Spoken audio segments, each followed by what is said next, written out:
Miffy and Melanie were playing together in Miffy's garden, throwing a colourful ball back and forth.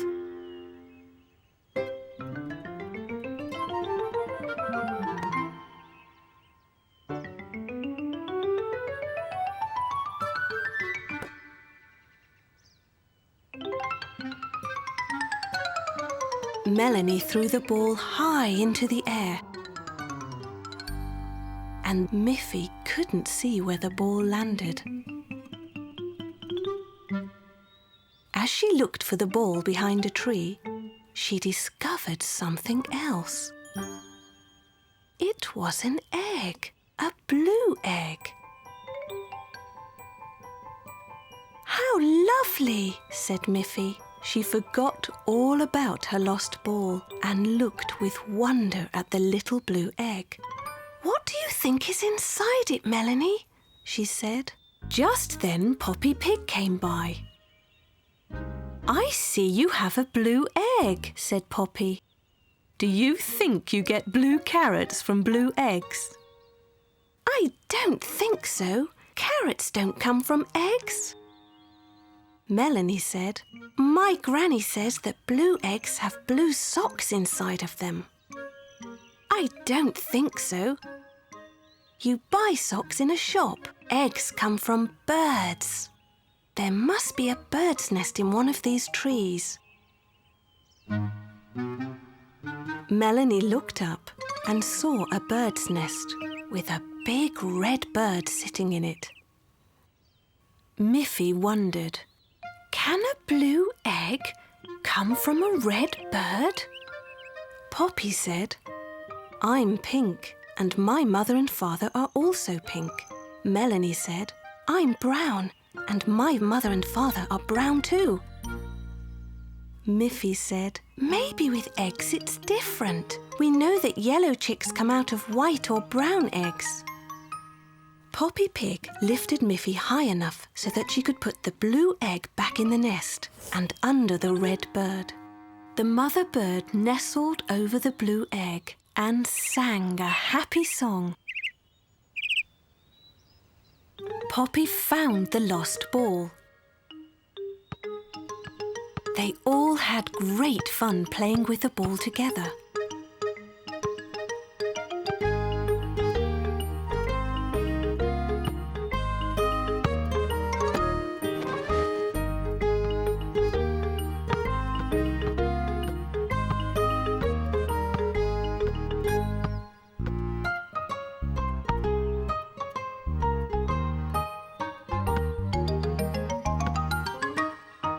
They laughed a lot.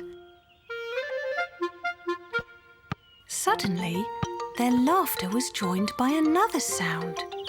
It was the cheeping of a baby bird.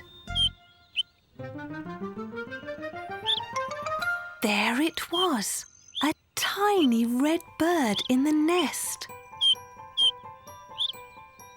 Miffy realised that a colour on the outside doesn't tell you what's inside. "I knew all the time that carrots don't come from eggs, Miffy," said Poppy Pig. "I was just making a joke about the blue carrots." "Me too," said Melanie. "Of course I know that socks don't come from eggs." "Now we know that red birds can come from blue eggs," said Miffy. "How wonderful!"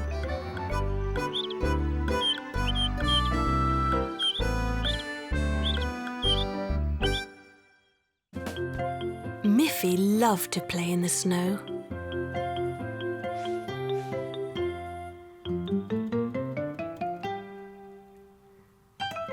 She loved to ride her sledge down the snowy hills. She loved to slide over the snow on her skis. She loved to lie in the snow and move her arms to make snow angels.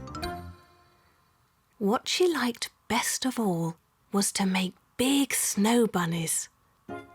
It was a hard job, and she needed help to make them. Who do you think came along to help her? It was Snuffy the dog. Snuffy loved to run and jump in the snow, And when she saw Miffy trying so hard to push and roll a big snowball, she ran up and helped her. They pushed and pushed together. As the snowball rolled along, it picked up more and more snow. It got bigger and bigger. "That's big enough for the snow bunny's body," said Miffy. "Now we can roll a smaller snowball for the snow bunny's head." Miffy made a little snowball with her hands. Snuffy was able to push it along with her nose.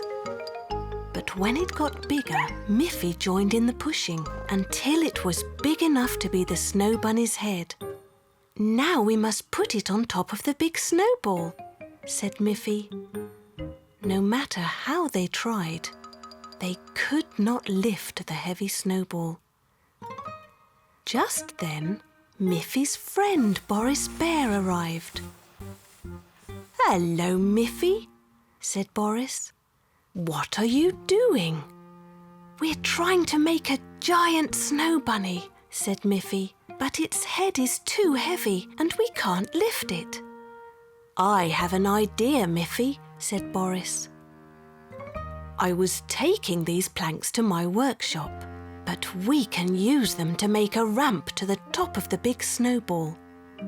Boris placed the planks against the snow bunny's body. The planks made a perfect ramp right to the top of it. Now they could roll the smaller snowball up the ramp. It was still hard work, but it was not so hard as lifting it would be. There it was! At last! The snow bunny's head was resting right on top of its body. Then Miffy went to find 2 sticks to make the ears. She stuck the 2 sticks into the top of the head. "They don't look like bunny's ears," said Miffy. She had an idea. She packed snow firmly around 1 stick. She packed more snow around the other stick. 2 perfect bunny ears. Snuffy ran off over the snow and returned with 2 rubber balls she often played with. Miffy laughed. She pushed the balls into the snow bunny's head. "Now he has eyes," said Miffy. "He can see what a wonderful job we did. It was all with your help, Snuffy and Boris. You're such clever friends." Finally, Miffy added a carrot to make the snow bunny's nose. Now the snow bunny was complete.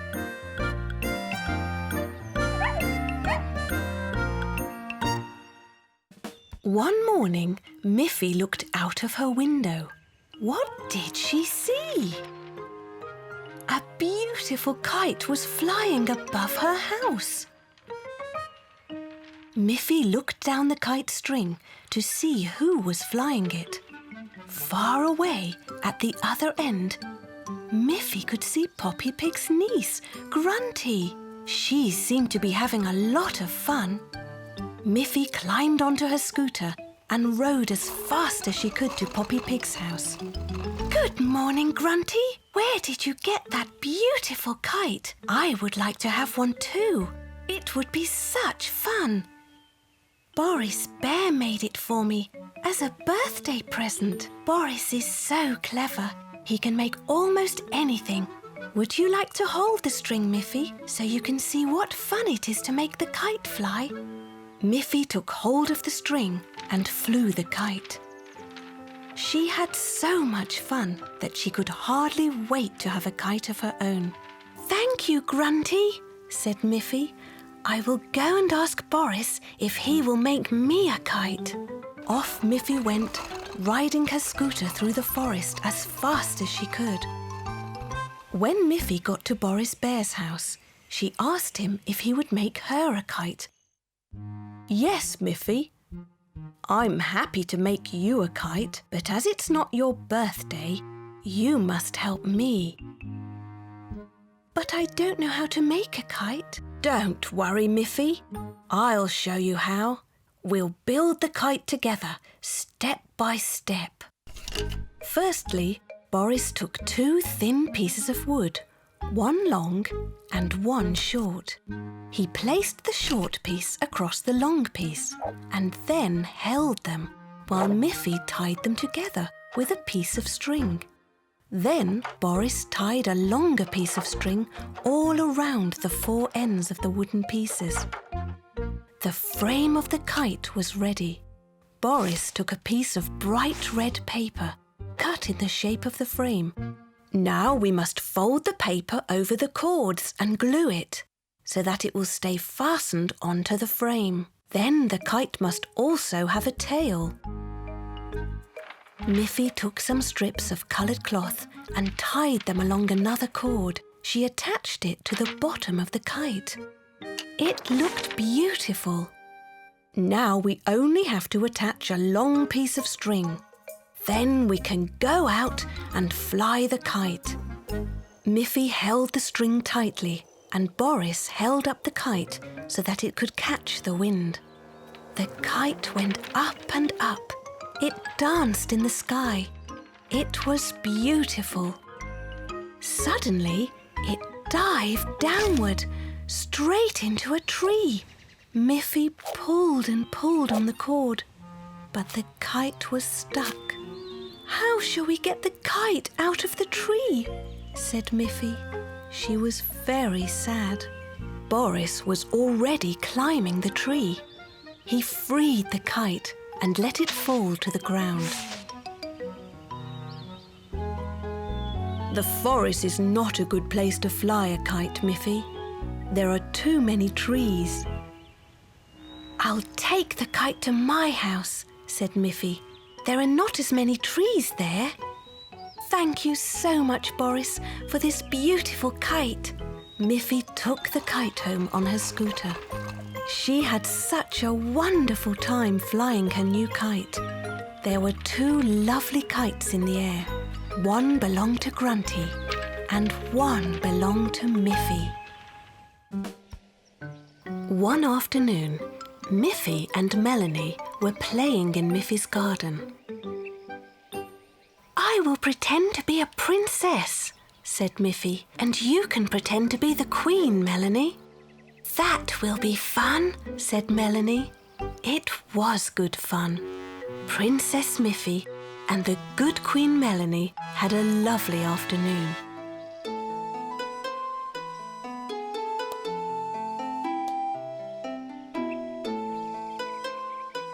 "Melanie! Miffy!" called Mother Bunny out of the window. "Come in now. It's time to go to bed." Soon Miffy and Melanie were tucked into their beds. "Would you girls like me to read you a bedtime story?" said Miffy's mother. "Oh, yes! Please read us a story," said Miffy and Melanie. "Here is a nice story about a princess and a queen. Would you like to hear it?" asked Miffy's mother. Miffy and Melanie laughed. They thought it was funny that Miffy's mother had found a story that was just the same as the one they had played in the garden. It was a wonderful story, and both little girls listened with wide eyes to every word. When she finished reading the story, Mother Bunny turned out the lights and said, "Sleep well, little ones. Tomorrow is another day." When it was dark, Melanie whispered to Miffy, "That was a wonderful story. Wouldn't it be good if we could read another one?" Miffy turned on her bedside lamp. She took another book from her shelf. "Can you read it, Melanie?" asked Miffy. Girls, you're supposed to be sleeping," Mother Bunny said. When the lights were out again, Melanie whispered very softly to Miffy. "I can't read yet, Miffy. I wish I could." "Me too," whispered Miffy. Soon the little girls fell asleep. and before they knew it, it was morning. Wake up! Wake up, Melanie and Miffy. It's time to get up and go to school.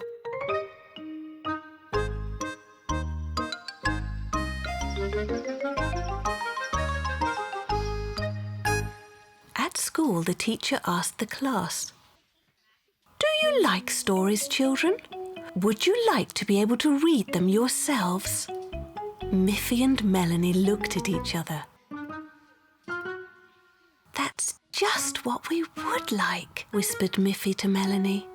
All that day, the children began to learn how to read letters and words. It was very exciting. At the end of the afternoon, the teacher said, "I have a nice storybook here.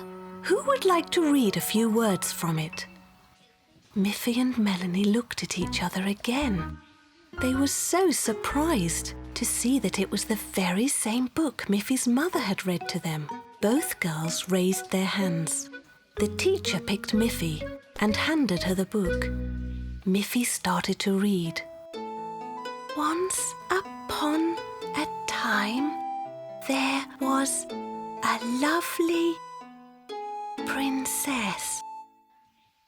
The teacher was surprised that Miffy read so well. "You've learnt to read very quickly, Miffy," she said. "I know this story by heart." One day, when it was too rainy to go outside, Miffy's mother said, "This is a good day to paint your room, Miffy. It hasn't been painted in a very long time." "What a good idea," said Miffy. "Can I help?" "Yes," said Father Bunny. "But first we must take everything out of your room." Miffy said, "I have lots of pictures on the wall. I have my cupboard and my bed and my shelf. Can't we just paint around them?" "That won't do at all," said Miffy's mother. "We must take everything out of the room so we can paint the walls evenly." "Very well," said Miffy. "I will help. First, I will take all of my pictures off the wall."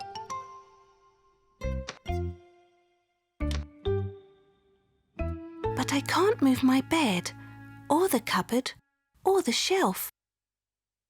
"Your mother and I will move the heavy things, Miffy. You can think of what colour you would like to paint your room. I have lots of different coloured paints in my workshop." So while her mother and father were carrying everything out of her room, Miffy began to think about what colour she would like her room to be. "If it were blue, it might seem like it's always night time," she said. "If it were red, it might look too hot. If it were green, it might look like my room was outside in the garden. If it were white, it would be the same colour as me, and I might feel lost inside it." Miffy looked out of her window and noticed a bright yellow tulip. "If my room were yellow like that tulip, it would be sunny and bright. I would like my room to be yellow," said Miffy finally. Father Bunny said, "I have some lovely yellow paint. I will paint the high parts of the wall, Miffy, and you can paint the low parts. You will be able to learn how to paint." Mother said, "First you must put on an apron, Miffy. It would be a pity to get paint on your lovely dress."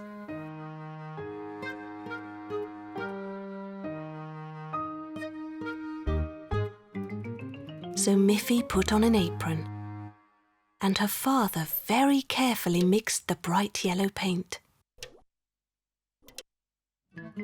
He took a big brush and he gave Miffy a small brush. Then they set to work. "Miffy," said Father Bunny, "try to paint up and down in the same direction. Like this."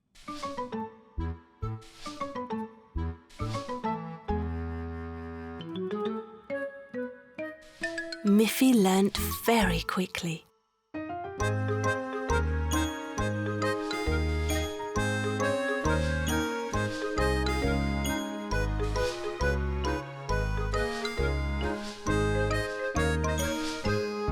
Soon the room was a lovely, happy yellow colour.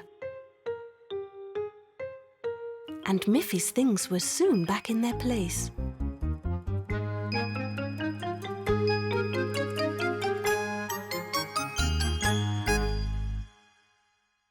Miffy felt happy too. Her room felt fresh, bright and clean. "It's a nice feeling," she said, "to have a freshly painted room, and that I helped to do it."